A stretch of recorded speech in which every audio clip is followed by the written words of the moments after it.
नमस्कार, मी पूनम तुमचं पूनम बेसिक रेसिपीजमध्ये पुन्हा एकदा खूप खूप मनापासून स्वागत करते. तर आज आपण अगदी झटपट तयार होणारी ओल्या नारळाची खीर कशी बनवायची ते बघणार आहोत. सध्या सणासुदीचे दिवस आहे. नैवेद्यासाठी म्हणा किंवा कोणी अचानक पाहुणे आले, गोड खाण्याची इच्छा झाली तर हा एक उत्तम पर्याय आहे. अगदी झटपट ही ओल्या नारळाची खीर तयार होते. तर त्यासाठी एक नारळ फोडून त्याची ब्राऊन कलरची मागची पाट काढून घेतली आहे. तर या ठिकाणी मी माझा अनुभव शेअर करेल की शक्यतो जाड किसणीवर न किसता बारीक किसणीवर हा नारळ किसून घ्या.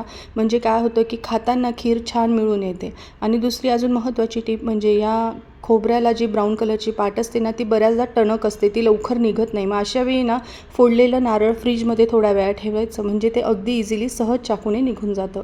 तर अर्ध नारळ बघा मी किसणीवर किसून घेतला आहे. आता कढईमध्ये एक मोठा चमचा साजूक तूप आणि त्यामध्ये काही बदामाचे काप टाकले आहे. ड्रायफ्रूट्स टाकणं ऑप्शनल आहे.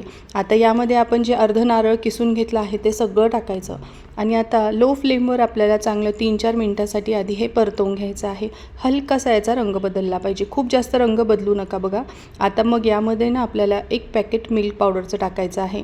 हे टाकणं ऑप्शनल आहे, पण याने दूध लवकर घट्ट होतं आणि दुसरी गोष्ट म्हणजे चवीला अगदी माव्याप्रमाणे ही खीर लागते. आता 1-2 मिनटं हे मिल्क पावडर यामध्ये परतवली गेली की लगेच यामध्ये अर्धा लिटर गरम करून घेतलेलं दूध टाकायचं आहे.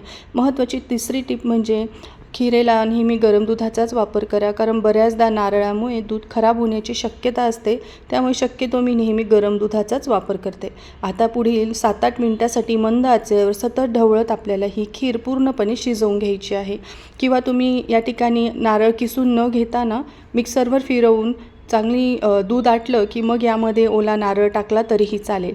आता यामध्ये पाव कप आपल्याला साखर टाकायची आहे.